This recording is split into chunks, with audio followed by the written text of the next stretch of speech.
नमस्कार दोस्तों, रिव्यू करेंगे इस वीडियो में निकोटेक्स 2 mg टेबलेट के बारे में कि भाई क्या है, किस तरह से काम करती है, इसकी डोज क्या होती है, सावधानी क्या रखें, क्या आदत पड़ती है नहीं पड़ती, साइड इफेक्ट क्या क्या कर सकती है, तो जानेंगे सभी बातों के बारे में। देखिएगा दोस्तों, निकोटेक्स टेबलेट है, ये सिप्ला कंपनी का एक ब्रांड है। इसके अंदर कंटेंट आता है निकोटिन। दोस्तों ये 2 स्ट्रेंथ में आता है, पहला है 2 मिलीग्राम और दूसरा है 4 मिलीग्राम।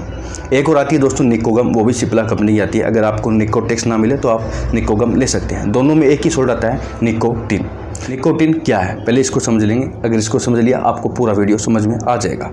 देखिए निकोटिन एक में केमिकल होता है जो ब्रेन पर डायरेक्ट असर करता है। कहने का मतलब है जब भी ब्रेन को इसका टेस्ट ऑफ सक्सेस मिलेगा उसके बाद ब्रेन आपको बार बार सिग्नल देगा कि और दो।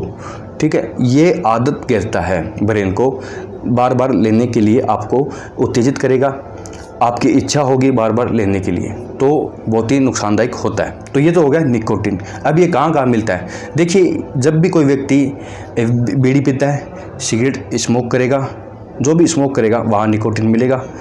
बीड़ी जर्दा है, तंबाकू है, पान मसाला है, कोई भी चबाता है, खाता है, वहाँ निकोटिन होता है, तो वहाँ निकोटिन मिलेगा।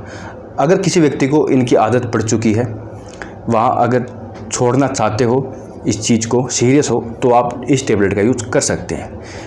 बात यह है कि भाई इसके अंदर भी निकोटिन ही आता है, वहाँ पर भी निकोटिन है, तो फिर दोनों में क्या अंतर है, क्यों हम इसको ले?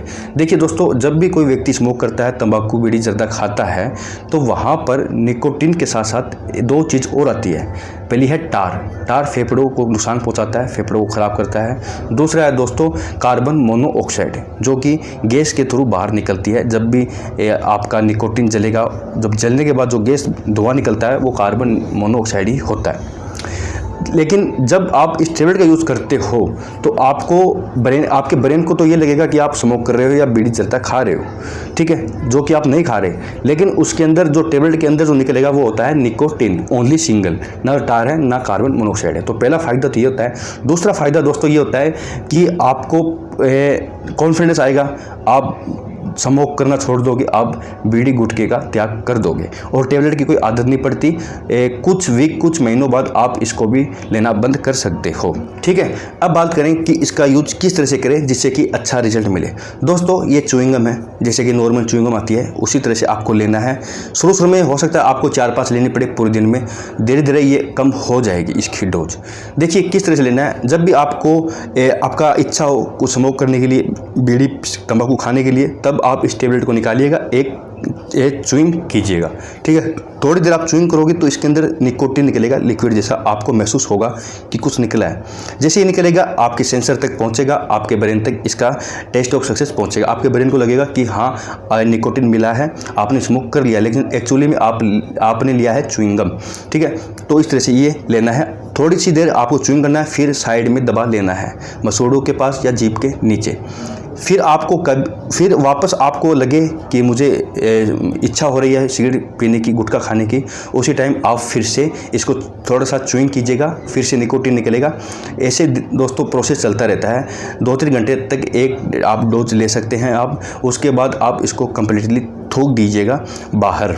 ठीक है, अगर पेट के अंदर चला भी जाए तो नुकसान नहीं है। बस यही होता है, ये काम नहीं करती। ये काम तभी करती है जब सेंसर के टच होगा, मुंह के अंदर रहेगी, तो गिरना नहीं है, धीरे धीरे च्युइंग करते रहना है। शुरू में 5-7 खा सकते हैं, कोई साइड इफेक्ट नहीं होते हैं। धीरे धीरे फिर आप डोज कम कर सकते हैं। एक दिन दोस्तों आप इसको भी बंद कर दोगे और आपकी आदत भी छूट जाएगी। साइड इफ़ेक्ट थोड़े बहुत हो सकते हैं, जैसे कि स्किन लाल हो जाती है कई बार च्युइंग करने से, जीभ के ऊपर छाले हो जाते हैं, अल्सर हो जाते हैं, या दोस्तों लूज मोशन लग जाते हैं, वोमिट कर देता है व्यक्ति। कई बार दोस्तों ज़्यादा च्युइंग करने से बहुत ज़्यादा हार्ड लगता है निकोटिन, तो खारापन भी आ सकता है। ये इसके साइड इफेक्ट है। सावधानी इसकी थोड़ी बहुत है, जैसे कि प्रेगनेंसी ब्रेस्ट फीडिंग में कोई महिला है तो यूज़ कर सकती है डॉक्टर की सलाह के बाद, इससे पहले नहीं करना चाहिए। कोई और टेबलेट आप ले रहे हो, शुगर बीपी किडनी की प्रॉब्लम है, तो डॉक्टर को जरूर बताइएगा।